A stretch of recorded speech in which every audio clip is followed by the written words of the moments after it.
오늘 우리가 성탄절을 한 주간 앞두고 예수님께 주목해 보기를 원해서 이런 말씀을 준비했습니다. 사실상은 늘 매주 매일매일이 우리가 예수님께 주목해야 하는 우리의 삶의 인생들이지만 예수님은 누구신가? 라는 직설적인 질문을 여러분께도 던져보고 싶었고 저는 그에 대해 답을 좀 이렇게 내려드리고 싶었습니다. 이런 생각이 들었어요. 온 세상이 성탄절을 압니다. 이 성탄절의 의미도 알고요. 이 날을 기억하고 기념하는 날을 알고 있죠. 그러면 과연 이 날의 주인공 되신 우리 예수님에 대해서는 얼마나 알고 있을까?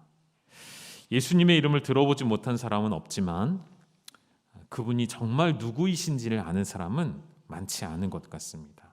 심지어 교회를 출석하는 분들 가운데에서도. 그래서 여러분에게 다시 여쭤보고 싶어요. 여러분은 예수님을 누구라 말할 수 있으십니까?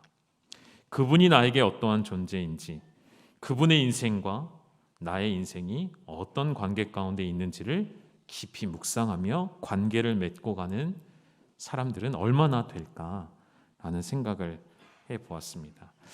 한참 전에 우리가 요한복음 말씀을 보면서 에고에이미라는 이 주제에 맞춰서 말씀을 쭉 나눴었습니다. 그럼 기억이 나시나요? 조금 가물가물하시니까 이 역시도 예수님에 관한 말씀들이니까 화면에 좀 정리를 해서 말씀을 드리고 이후에 마가복음 1장 1절의 말씀으로 나눠보죠. 예수님이 7가지로 자신을 표현해 주셨습니다. 하나의 명제, 하나의 진리라고 할 수 있겠죠. 첫 번째는 나는 생명의 떡이다 라고 말씀하셨어요. 요한복음 6장 35절 우리 같이 읽어볼까요? 시작. 예수께서 이르시되 나는 생명의 떡이니 내게 오는 자는 결코 줄이지 아니할 터이요 나를 믿는 자는 영원히 목마르지 아니하리라. 아멘. 항상 이 말씀 예수님의 선포하시는 진리가 나온 뒤에는 그 뒤따라 나오는 설명이 항상 있으셨어요. 내가 왜 생명의 떡이냐 하면 하고 말씀하셨죠. 왜 예수님이 생명의 떡이라 하시죠? 예수님 안에 거하는 자는, 예수님의 생명을 먹는 자는 결코 배고프지 아니하고 결코 목마르지 아니하다라는 말씀을 주시기 위함이었던 것이죠. 세상에서 수많은 상황 가운데 쾌락을 찾고 자기 만족을 찾는 백성들에게 아니야, 다른 곳에 있는 만족들은 너희를 일시적으로 만족해 할 수는 있지만 영원한 만족이 될 수 없음을 가르쳐 주시면서 예수를 믿는 자, 예수를 따르는 자, 예수 안에 거하는 자, 예수 그리스도로 말미암아 생명을 얻게 된 자들은 영원히 목마르지 않으리라 하시는 말씀입니다. 두 번째, 나는 세상의 빛이라 하셨죠. 요한복음 8장 12절 나는 세상의 빛이니 나를 따르는 자는 어둠에 다니지 아니하고 생명의 빛을 얻으리라. 우리 예수님은 흑암에 사는 우리에게 빛으로 오셨습니다. 절망 가운데 있는 우리에게 소망의 빛으로 오셨죠. 그래서 우리는 그 빛을 우리가 얻었기에, 예수라는 빛을 얻었기에 우리는 더 이상 어둠에 다니지 않죠. 다시 말하면 우리가 걷는 길은 더 이상 어둠이 아니라 빛 대신 길이 되어지는 것이죠. 우리가 빛을 가졌기에 우리가 걷는 그곳이, 우리가 서 있는 그곳이, 우리가 머무르는 그곳이 빛이 비춰지는 곳이 되어져야겠죠. 세 번째, 나는 양의 문이다 말씀하셨어요. 요한복음 10장 7절 나는 양의 문이라 하시고 뒤에는 어떤 내용들이 나왔었죠? 그러니까 예수님을 통하지 않고 들어오는 자들은 다 도적이며 강도다라고 하시는 말씀을 통해서 양의 문에 대해 설명하셨고, 네 번째, 나는 선한 목자다. 10장 요한복음 10장 11절 선한 목자는 양들을 위하여 목숨을 버리는 사람. 그래서 우리 예수님은 진실로 선한 목자이셨죠. 말씀으로만 가르쳐 주시는 것이 아니라 삶으로 목숨을 어떻게 버리시는지를 우리에게 보여주신 예수님이십니다. 다섯 번째, 나는 부활이요 생명이라 하셨죠. 나를 믿는 자는 죽어도 살리라 하셨습니다. 참되신, 참 생명이신, 참 부활이신 주님을 우리가 믿기에 죽어도 살리라는 신앙이 우리 안에 있게 되어졌고요. 여섯 번째, 나는 길이요 진리요 생명이라 말씀하셨습니다. 예수님을 통하지 않고서는 아버지께로 올 자가 없습니다. 예수님만이 유일한 진리이시고 예수님만이 참 생명 되심을 가르쳐 주셨죠. 7번째, 나는 참 포도나무다 하셨어요. 요한복음 15장 1절에는 나는 참 포도나무요 내 아버지는 농부라 하셨다면 5절에서는 예수님은 포도나무요 우리는 가지라 라고 이 비유를 통해서 하나님 아버지와 아들 되신 예수 그리스도와 그리고 우리의 관계를 잘 보여주시었습니다. 우리가 예수님을 떠나면 그 곁에 붙어 있지 아니하면 결실을 맺을 수 없고 아무것도 할 수 없는 존재임을 가르쳐 주셨죠. 여러분, 우리 그리스도인이라는 뜻은 예수님 안에 거하는 사람들이죠. 예수님을 따르는 사람들이죠. 예수님 없이는 아무것도 할 수 없는 자, 예수님 없이는 아무것도 아닌 존재임을 믿는 자, 그것이 우리의 정체성이라는 말씀을 드리고 이제 마가복음의 말씀을 좀 드리고 싶은데, 우리가 마가복음의 첫 구절만 읽었잖아요. 1장 1절. 각 복음서 4가지의 사복음서에는 첫 구절들이 시작하는 내용들이 조금씩 다 다릅니다. 하나같이 예수님에 대하여 가르쳐주는 복음서이지만 그 시작하는 내용들이 다르다는 것은 제가 무엇을 말씀드리고자 하는 것이냐면, 어떠한 글이든 간에 가장 중요한 것은 서론이죠. 그래서 많은 작가들이 글을 쓸 때면 서론은 언제 쓰는지 아세요, 여러분? 처음에 쓰지 않죠. 언제 쓸까요? 가장 마지막에, 가장 뒤에 모든 글들의 내용이 정리되고 이 글에 대한 방향이 이러하다라는 것을 맨 마지막에 기록해서 그것을 앞에 서론에 두는 것이 일반적인 모습이죠. 그러니까 그런 내용을 그대로 한번 적용시켜 본다면 각 복음서에는 예수 그리스도에 대한 내용들이 가득합니다. 예수님의 말씀이 가득하고 예수님의 행하신 기적들이 가득하고 예수님께서 우리에게 보여주신 가치관들이 다 담겨져 있죠. 그러면 이 각 말씀을 시작하는 첫 구절들을 보면 이 복음서의 각 저자가 성령의 감동하심을 따라 어떤 내용의 어떠한 방향의 예수님을 증거하고 싶었는지를 조금 알 수가 있거든요. 잠깐만 한번 예를 들어서 보시죠. 그럼 마태복음 1장 1절을 보면 이렇게 시작하죠. 아브라함과 다윗의 자손 예수 그리스도의 계보라. 마태복음은 마가복음과 조금 다른 내용입니다. 계보, 즉 족보를 설명하는 내용이 첫 구절부터 해서 1장을 차지하죠. 왜 이렇게 했을까요? 마태복음의 1차 독자는 유대 기독교인들입니다. 유대인이지만 예수 그리스도를 따르기로 결정한 사람들이 이 마태복음을 받아 읽게 되어지는 것이죠. 여전히 그들의 신앙의 틀 안에는 율법이 존재했고요. 여전히 그들의 신앙생활 안에는 혈통이 존재했습니다. 그래서 과거로부터 지금까지 믿어오고 있는 것, 메시아는 아브라함의 후손, 다윗의 후손으로 날 것에 대한 기대함과 소망함이 있었죠. 그래서 마태는 예수 그리스도의 계보, 족보로 마태복음을 시작하고 있다는 것이죠. 너희가 그토록 기다리는 메시아가 여기 있다. 너희가 그토록 기다리는 왕이 여기 계시도다라는 것이 마태복음의 가장 중요한 핵심이 되어지겠죠. 누가복음에는 조금 더 장황하게 서론이 시작되어지는데 쭉 내용이 이제 하면서 이런 내용들을 많은 사람들이 붓을 들고 저술을 하는데, 내가 이 모든 일을 근원부터 자세히 미루어 살펴서 데오빌로에게 차례로 써보낸다라는 표현이 나와요. 여러분, 누가는 2가지의 성경을 기록했죠. 하나는 누가복음이고 하나는 뭘까요?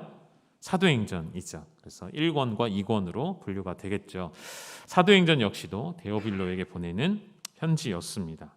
그래서 이러한 내용들에 입각해 볼 때 누가복음은 이방인들에게 전하는 복음서가 되면서 아주 있는 그대로의 사실을 나타내는 말씀들, 그의 직업과도 같이 아주 상세하게 사실적 기록들이 담겨져 있는 것이 누가복음의 특징이라 할 수가 있겠고요. 요한복음도 한번 보실까요? 요한복음 1장 1절은 같이 읽어보시죠. 시작. 태초에 말씀이 계시니라. 이 말씀이 하나님과 함께 계셨으니 이 말씀은 곧 하나님이시니라. 아멘. 중요한 선언이죠.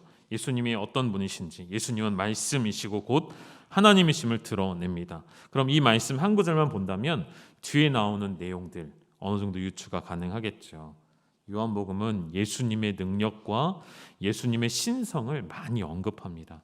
예수님이 행하신 일들 가운데 예수님이 행하신 기적도 나타낼 뿐만 아니라 조금 전에 보셨던 나는 무엇이다 라고 하셨던 것들은 다 사람이 따라갈 수 없는 일들이에요.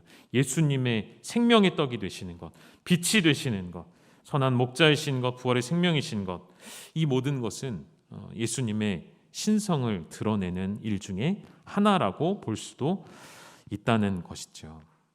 이렇게 복음서는 다양하게 복음의 시작을 표현합니다.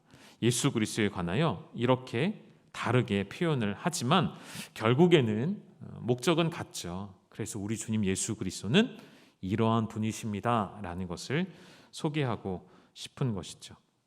그러면 여러분, 마가복음은 우리가 읽은 대로 하나님의 아들 예수 그리스도의 복음의 시작이라 이렇게 표현을 하고 시작하고 있는데, 이 말씀을 오늘은 중심으로 예수님은 누구신가라는 질문을 여러분께 드리고 그에 대한 첫 번째 대답, 저를 한번 따라해 보실까요? 예수님은 하나님의 아들이십니다. 한 번 더 하시죠. 예수님은 하나님의 아들이십니다. 여러분, 아멘이신가요? 이것이 우리의 신앙 고백의 첫 고백이 되셔야겠습니다. 이 하나님의 아들이라고 시작되어지는 마가복음의 시작은 참 재미있게도 마가복음의 끝 언저리까지 갔을 때 또 한 번 고백이 되어지는데, 화면에 한번 띄워드릴게요. 마가복음 1장 1절과 그리고 15장 39절입니다. 15장 39절은 백부장의 고백인데요. 같이 한번 읽어보죠. 시작. 예수를 향하여 섰던 백부장이 그렇게 숨지심을 보고 이르되 이 사람은 진실로 하나님의 아들이었도다 하더라. 아멘. 마지막에 백부장이 예수님의 십자가에 달리심과 숨지심을 보고 그 입술을 통해 고백되어집니다. 뭐라고요? 이 사람은 진실로 하나님의 아들이셨도다. 그럼 마가가 무엇을 말하고 싶은지 알겠죠?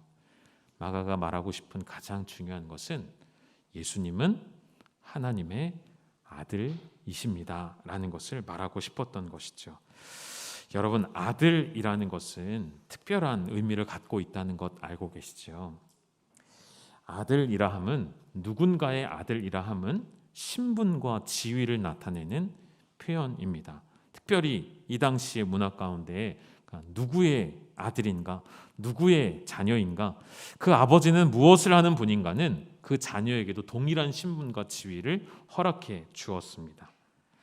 그러니까 예수님이 자기 자신을, 당신을 하나님의 아들이라고 소개하는 장면들이 성경의 곳곳에 나옵니다.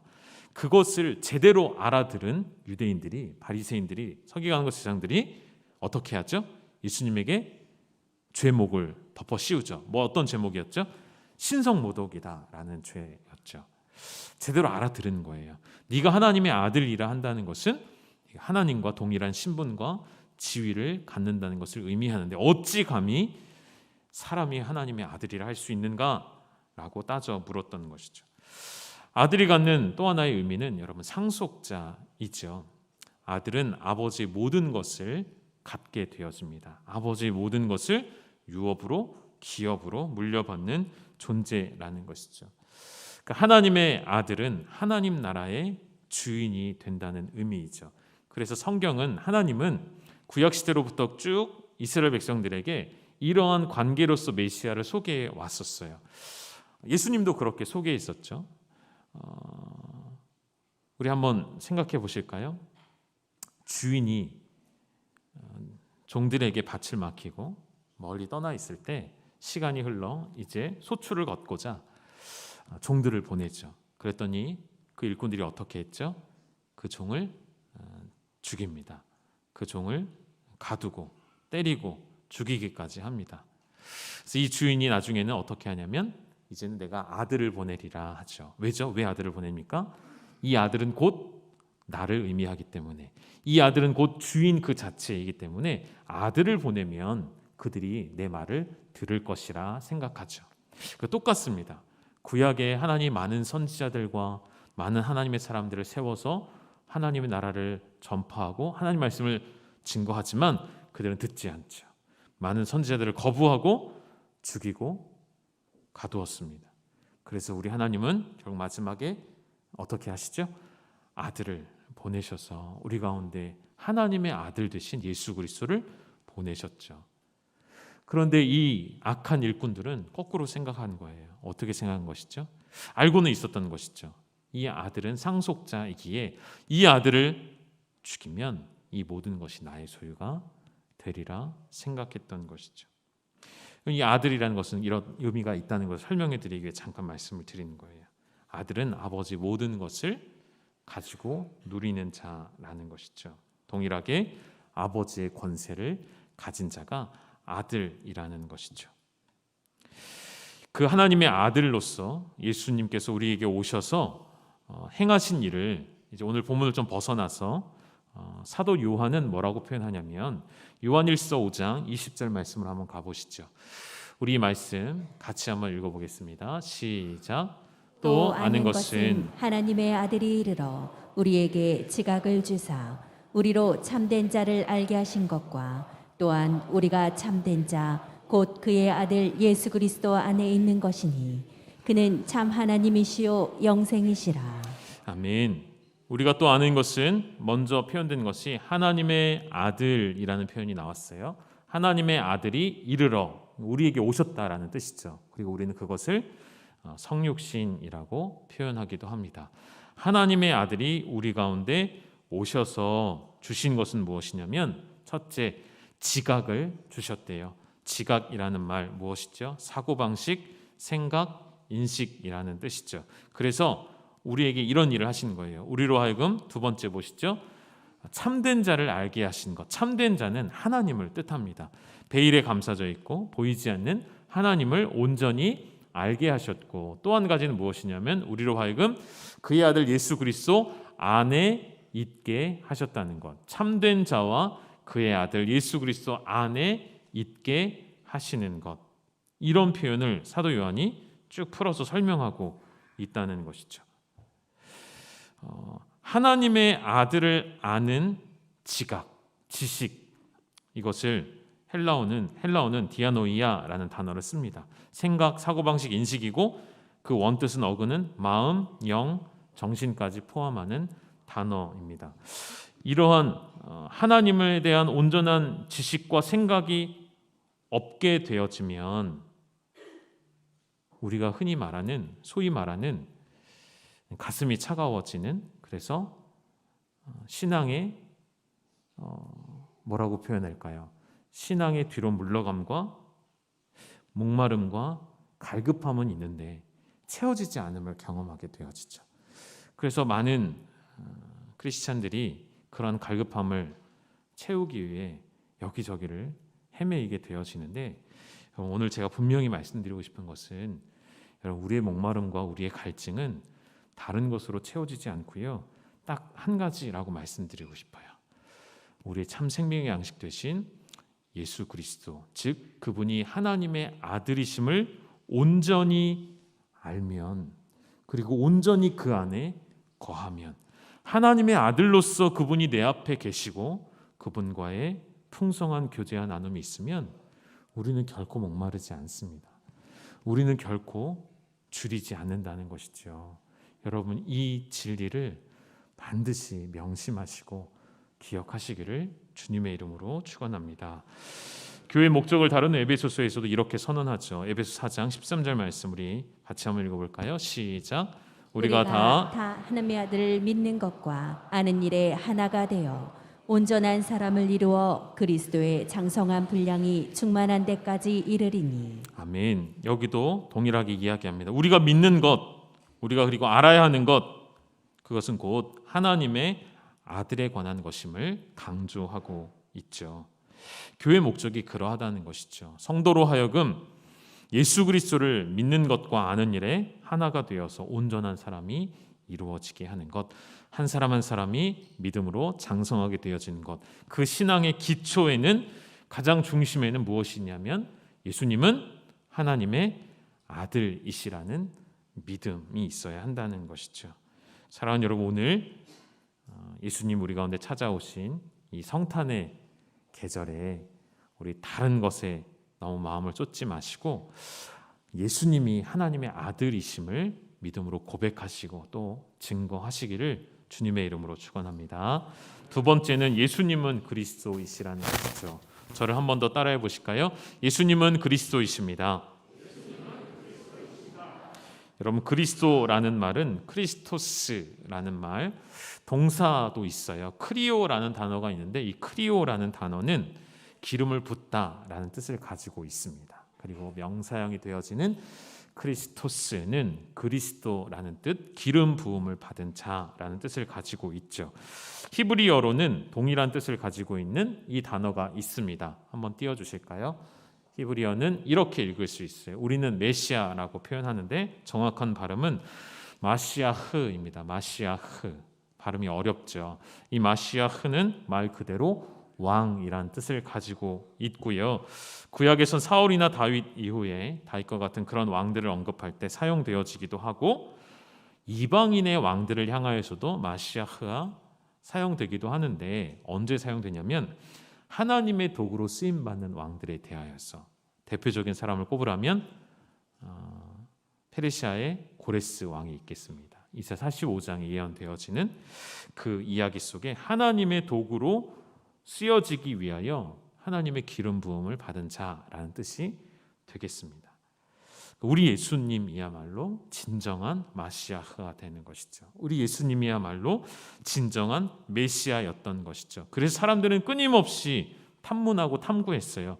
이 사람이 메시아가 맞는가 아닌가 시험하고 확증하기를 원했죠. 그래서 계속적으로 예수님에게 시험을 주고 문제를 주고 숙제를 내어 주었던 유대인들의 모습이었습니다.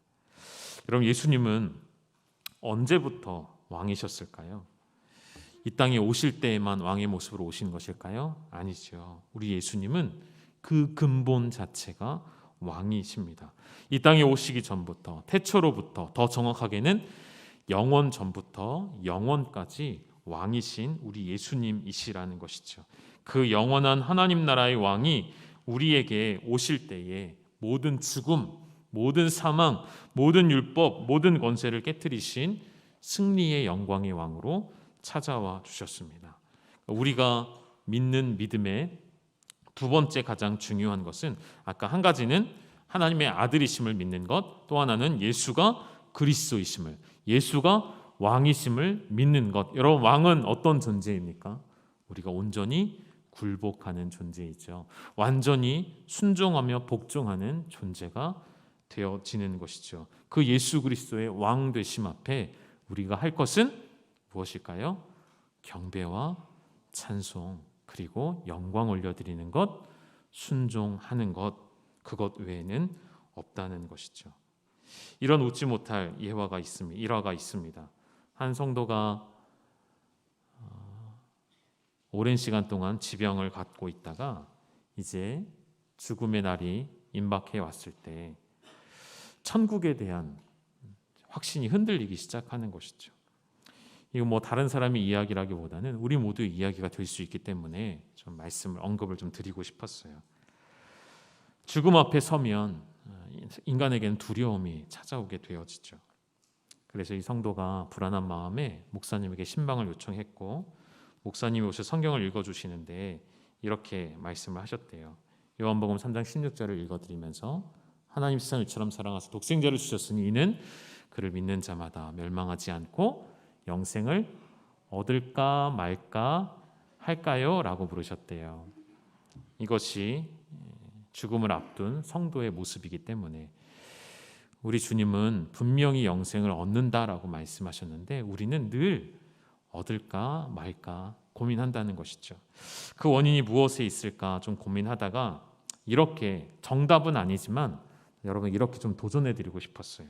잘 들어보십시오. 여러분, 우리가 천국에 대한 확신을 갖는 것, 천국에 가고자 하는 믿음을 갖는 것은 그 출발점 자체가 잘못됐다고 저는 생각해요. 여러분, 천국을 소망하는 것이 아니라 우리는 예수님을 소망하는 것이죠. 우리 명확하게 좀 구별했으면 좋겠어요. 그러니까 오해는 하지 마시고요.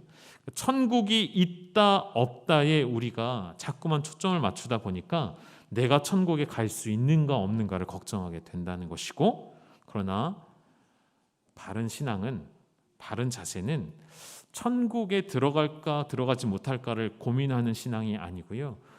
그 천국의 왕 되신 그 하나님 나라의 주인 되신 주님을 바라봄으로 그 주인 되신 주님을 보고 우리는 들어감에 대한 확신을 얻게 되는 것이죠. 다시 말하면 여러분, 천국이라는 우리가 보지도 못하였고 어떻게 천국이 생겼는지 성경이 많이 표현해 주지 못하기 때문에 다 알 수는 없는 그곳에 대하여 불안해하는 것이 아니라 그 하나님 나라의 주인 되시는 우리에게 인격으로 찾아와 우리를 만나 주신 예수님, 만왕의 왕 되신 주님을 바라보시고 믿음의 확신을 갖는 그러한 하나님 나라의 백성 되시기를 주님의 이름으로 축원합니다. 우리가 예수님을 누구라고 부르느냐가 우리 신앙의 가장 중요한 문제가 된다는 것이죠. 여러분, 예수님을 누구라 부르십니까? 이 두 가지면 저는 충분하다고 말씀드리고 싶어요. 무엇이었죠? 첫째, 예수님은 하나님의 아들이십니다. 둘째, 예수님은 그리스도이십니다. 오늘 제가 주보에 이렇게 좀 문제를 내놓았습니다. 첫 번째는 예수님이 하나님의 아들이신 것이 나와 무슨 관계가 있는가? 여러분의 말로 좀 적어보시도록. 두 번째, 예수님이 그리스도이신 것이 나와 무슨 관계가 있는가? 그리고 마지막에는 예수님이 하나님의 아들이심과 예수님이 그리스도이신 것이 꼭 포함되어서 여러분의 신앙 고백을 하시도록 여백을 좀 남겨놓았습니다. 여러분, 그냥 덮어두지 마시고 꼭 적어 보신 다음에 목장에 가셔서 꼭 나눔을 해보셨으면 좋겠고, 그것이 여러분의 흔들리지 않는 확고한 믿음의 기초가 되어지시기를 주님의 이름으로 축원합니다. 바울이 이러한 예수님에 대하여서 명확히 알고 있었죠. 바울은 예수님이 하나님의 아들이신 것과 그리스도이심을 잘 알고 있었습니다. 그래서 우리 좀 몇 구절 뛰어넘도록 하고요. 우리 마지막 구절 좀 보여주시죠. 사도행전 9장 20절부터 22절까지 우리 같이 읽도록 하겠습니다. 시작. 수가 하나님의 아들이심을 전파하니 듣는 사람이 다 놀라 말하되 이 사람이 예루살렘에서 이 이름을 부르는 사람을 멸하더던 자가 아니냐. 여기 온 것도 그들을 결박하여 대제사장들에게 끌어가고자 함이 아니냐 하더라. 사울은 힘을 더 얻어 예수를 그리스도라 증언하여 다메섹에 사는 유대인들을 당혹하게 하니라. 아멘. 이 성탄을 앞두고 여러분에게 내어드리고 싶은 숙제가 하나 있습니다. 바울은 우리와 같이 예수님을 대면하여 만나지 못하였거든요. 바울은 눈으로 예수님을 보지 못한 사람이잖아요. 그러한 그가 어찌 예수님에 대한 확신을 가지고 예수님을 증거했을까요? 눈에 보이는 것이 아니라 주님의 인격적인 살아계심을 그가 체험함으로 말미암아 예수님이 누구이신지를 그가 명확하게 깨닫게 된 순간부터, 그리고 그가 입술을 열어 날마다 고백함으로 인하여서 그 마음에 더욱 단단한 확증이 일어나게 되어지죠. 바울이 증거하는 내용 속에 이 두 단어가 들어가 있어요. 첫 번째, 예수가 하나님의 아들이심을 전파하였고요. 두 번째, 더 힘을 얻어 예수를 누구라 증언하였죠? 그리스도라 증언하였습니다. 오늘 말씀의 결론을 이렇게 내어드리고 싶습니다. 여러분, 성탄절이 다가오면 왠지 모르게 우리 아이들이 설레어 하죠. 무언가 선물이 있는 것 같고, 선물을 주고받는 것 같고, 캐롤송이 불려지고, 우리 명확하게 보자는 것이죠. 이 성탄절이 우리에게 기다려지고 기쁨의 날이 되는 것은 여러분, 우리가 예수 그리스도를 증거할 수 있는 절호의 기회이기 때문에 예수님이 하나님의 아들이심을, 그리고 예수를 그리스도라 증언할 수 있는 너무나도 좋은 기회이기 때문인 것이죠. 한 가지만 더 말씀을 드릴게요. 여러분, 때때로 이런 이야기 들어보셨을 거예요. 저도 이런 이야기를 한 적이 있으니까요. 성탄절을 우리가 마냥 기뻐할 수만 있는 날인가? 예수님 왜 오셨죠? 우리 사랑해서 오신 것인데 그 근본 목적, 이유는 원인은 무엇이었죠? 우리의 죄악 때문이죠. 그래서 이런 이야기, 이런 생각 해볼 수 있습니다. 우리의 죄악 때문에 예수님의 그 질고, 고통, 고난의 삶이 이제 시작되어지는 시간인데 우리가 마냥 기뻐할 수 있는가? 여러분, 어떻게 생각하십니까? 그것은 틀린 말은 아니지만 그것은 절대적으로 인간의 입장에 생각했기 때문이에요. 사람의 입장에서 생각했기 때문이에요. 그것을 우리는 포괄적으로 인본주의라고 말하죠. 여러분, 신앙이라는 것은 절대로 인본주의가 될 수 없죠. 신앙이라는 것은 절대로 우리의 입장에서 보는 것이 아니죠. 신앙은 하나님의 입장에서 보는 거예요. 하나님의 눈에서 보시는 거예요. 그래서 우리는 이 날을 슬퍼하며 우리의 죄로 인해 애통해하기보다는 하나님은 어떤 마음을 가지실까요? 자신의 사랑하는 아들을 내어주시기까지 우리를 사랑해 주셨는데 우리에게 나오는 반응이 슬퍼함과 애통해함이라면 하나님 마음은 어떠실까요? 아니죠. 하나님 가장 귀한 것을 내어주셨을 때 우리에게 원하시는 반응은 맞아요. 기뻐하며 감사하며 경배하며 영광 올려드리며 그 하나님의 사랑을 알지 못하는 자들에게, 이웃들에게 증거하는 것, 기쁨으로 증거하는 것, 그것을 우리에게 원하시지 않겠습니까? 사랑하는 여러분, 12월 이 성탄의 계절이 짧습니다. 이제 한두 주면 벌써 지나가 버려요. 또 세상은 송구영신 준비한다고, 한 해 맞이한다고 세상은 정신 없을 거예요. 여러분, 이번 주 다음 주밖에 없는 것 같아요. 이웃들에게 가셔서, 사랑하는 사람들에게 가셔서 예수님이 하나님의 아들이심을, 예수님이 온전한 그리스도 왕이심을 전파하고 증거하는 복된 여러분의 삶이 되시기를 주님의 이름으로 축원합니다. 함께 기도하겠습니다. 하나님 아버지, 우리에게 하나님의 아들로 예수 그리스도를 보내어 주시니 감사합니다. 그 모든 권세, 하늘의 영광 다 가지신 그리스도 왕이신 주님께서 우리를 위하여 십자가에 달리시고 우리의 생명과 맞바꾸신 그 하나님의 사랑을 깊이 묵상하며 오늘도 다시 한번 예수님이 하나님의 아들 되심으로 말미암아 내가 나음을 입었고 내가 생명을 얻었고 예수가 그리스도 되어 주심으로 말미암아 하나님 나라의 소망을 확신케 하여 주시니 감사합니다. 이 믿음을 가지고 살아가는 자들, 이 믿음을 가지고 이웃에게 증거하는 자들 되게 하셔서 이 성탄의 계절에 주님의 오심을 기뻐하며 감사하며 주님을 증거하는 우리의 복된 삶이 다 되게 하여 주시옵소서.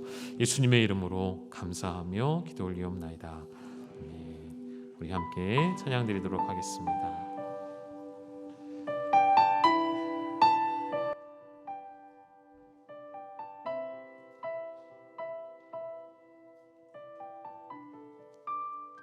이 땅 위에 오신, 이 땅 위에 오신 하나님의 본체 십자가에 달리사 우리 죄 사셨네.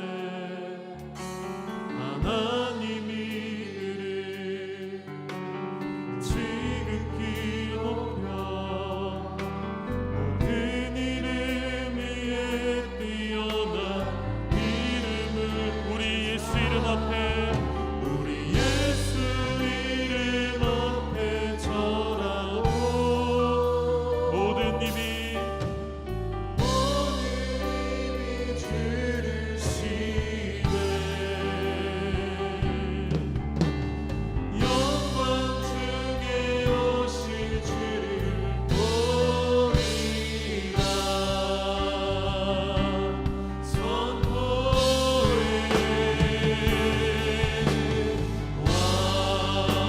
왕께 만세.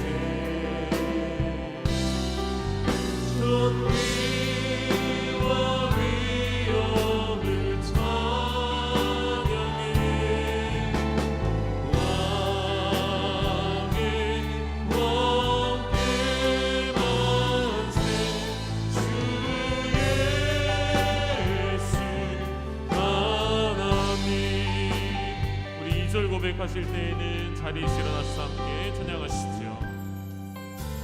우리 고대하네 주님 오실 그날, 다시 사신 왕의 영광 이 땅을 비추네.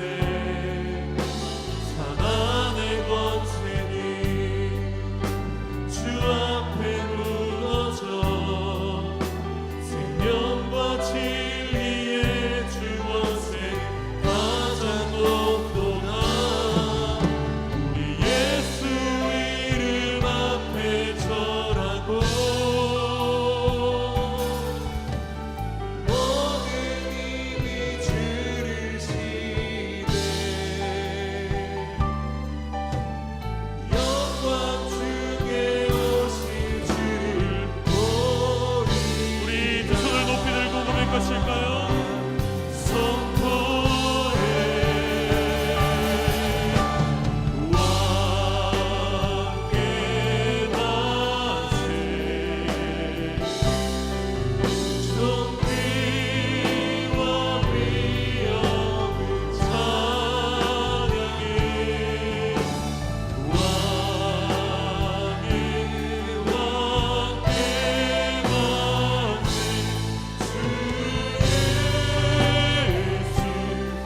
번 더 고백합니다. 왕께 만세. 왕께 만세. 존귀와 위엄을 찬양해. 왕께 만세. 주 예수 하나님. 이 시간 합심하여 함께 기도할 때에 하나님 참 감사합니다. 당신의 하나밖에 없는 그 아들을 우리를 위해 내어주시고 우리 예수님께서 그리스도가 되어주셔서 그토록 고대해 왔던 메시아 참된 왕이 되어주셔서 우리를 통치하며 다스려 주시는 영원한 왕 되신 주님 앞에 우리를 나아가게 하시니 감사합니다. 그 나라의 백성 삼아 주시니 감사합니다. 이 성탄의 날에 주님 오심을 기억하며 온 세상이 주님을 알지 못하는 때에 하나님의 아들 되심과 그리스도 되신 예수 그리스도를 내가 경험한 대로 내가 만난 대로 나의 신앙 고백 그대로 증거하며 전파할 수 있는 우리의 삶이 되게 하여 주시옵소서. 주님 다시 오실 날을 고대하는 우리의 믿음 되게 하여 주옵소서. 우리 합심하여서 주여 한번 부르짖고 통성으로 기도하며 나아가겠습니다. 주여 하나님 아버지 우리에게 베풀어 주신 그 놀라운 은혜 하나님의 본체가 이 땅에 와주시사 십자가에 달리시사 우리 죄를 사하신 그 놀라운 일을 하나님의 아들 되어주심으로 행하여 주시옵소서. 하나님의 그 아들 되어주심과 우리의 그리스도가 되어주신 우리의 메시아가 되어주신 그 놀라운 은혜 앞에 오늘도 무릎 꿇고 경배하며 우리의 삶을 온전히 내어드리기를 원하오니 영광 중에 오실 주님을 여전히 바라보며 선포하며 주님을 증거하는 우리의 삶이 되게 하여 주옵소서. 주님 오실 날을 기억하는 이 날에 우리 사랑하는 자들에게 주님을 나타내며 증거하는 우리의 삶이 되어주시기를 원합니다.